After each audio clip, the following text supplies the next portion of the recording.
இருந்து கேரள மாநிலம் கொல்லத்திற்கு இயக்கப்படும் புதிய பேருந்து சேவையை தமிழக கால்நடைத்துறை அமைச்சர் பாலகிருஷ்ண ரெட்டி துவக்கி வைத்தார்.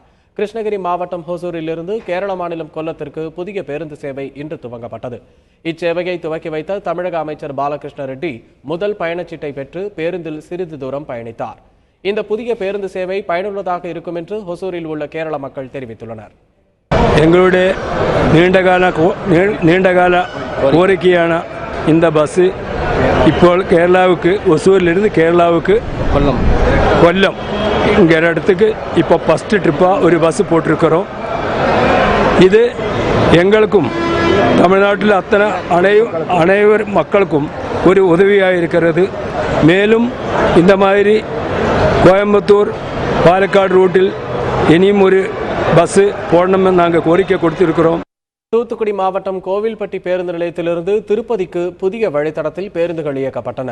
சிறப்பு பூஜைக்கு பின்னர் தகவல் மற்றும் செய்தி தொடர்புத்துறை அமைச்சர் கடம்பூர் ராஜு புதிய வழித்தடத்தில் பேருந்து இயக்கத்தை தொடங்கி வைத்தார். பின்னர் பேசிய அவர் 40 ஆண்டுகளாக கிடப்பில் போடப்பட்ட இரண்டாவது பைப்லைன் திட்டத்திற்கான பணிகள் 80 கோடி ரூபாய் செலவில் நடைபெற்று வருவதாக தெரிவித்தார்.